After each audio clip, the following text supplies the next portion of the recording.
Hey there, how are you all? Today I'm here with more idioms and phrases. आज की video में आप लोगों को बहुत सारी और ब्यूटीफुल सी मैं idioms और phrases देने वाली हूँ जो आप अपनी डेली लाइफ कॉन्वर्जेशंस में यूज़ कर सकते हैं. I always try to give relatable examples जो हम अपने रोज़मर्रा की लाइफ में बोल सकते हैं. So before we jump into the video, do not forget to like the video, share it with your friends and relatives. Also, don't forget to subscribe to my channel. So now we can see all these idioms and phrases. Number one, we have gift of the gab. It means ability to speak freely and fluently about a certain topic. So we can understand this with an example. She is doing well at home exhibition. She's really got the gift of the gab. And then we have talk until one is blue in the face.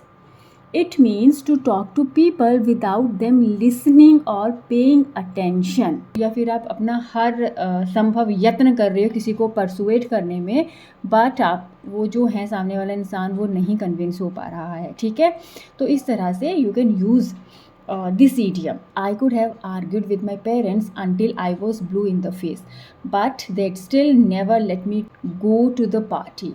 मतलब मैं अपने parents के साथ बहुत यत्न करके excessively तर्क वितर्क करके लॉजिक्स देकर बहस कर सकता था, लेकिन मैं जानता था कि वो मुझे कभी भी पार्टी में जाने के लिए अलाउड नहीं करेंगे. ठीक है. He was blue in the face trying to explain his position, but the manager simply would not listen to other ideas.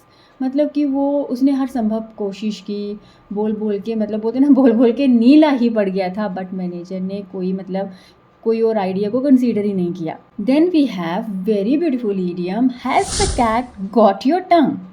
So what does it mean? मतलब question used when someone won't speak. या कोई नहीं बोल रहा है ना, आप कुछ एक्सपेक्ट कर रहे हो सामने वाला कुछ बोले और वो नहीं बोल रहा है, तब आप इस ईडियम को यूज़ कर सकते हो, है ना. तो what's wrong Suryansh, you don't seem to have much to say all of a sudden. Has the cat got your tongue. तो ये कब से यूज़ करती हूँ मैं? जब मैं अपने बेटे से उसको कुछ लर्न करने के लिए दिया होता है, दुनिया भर की वो बातें करता है, लेकिन जब क्वेश्चन का आंसर मुझे सुनाने की बात आती है तब वो चुप हो जाता है, और उस टाइम फिर मैं ये ईडियम उसको यूज़ करती हूँ कि has a cat got your tongue, अभी तुम क्यों नहीं बोल रहे हो. So it's very beautiful idiom, you can use this. And then we have another one, spit it out. So it is used to ask somebody to speak more quickly or tell something they don't want to. Okay, we haven't got all day, just spit it out, will you?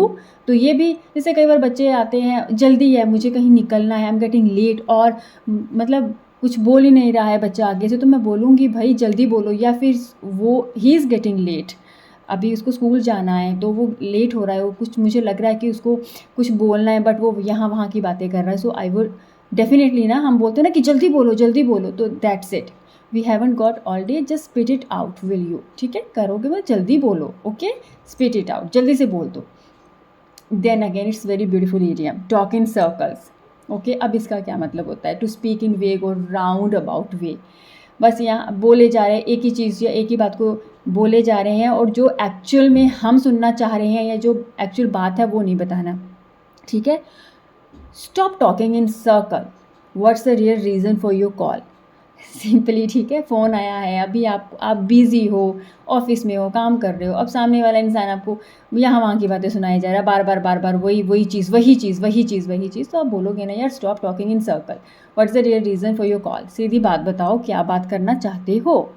And then we have talk shop up. What does it mean? It means to converse about work. इसको example की help से मैं आपको समझाती हूँ. You can all come to my party this weekend on one condition, nobody talks shop.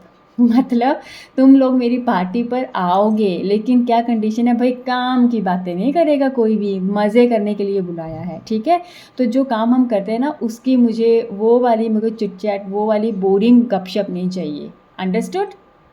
Then we have chew the fat. To speak in an informal, relaxed way.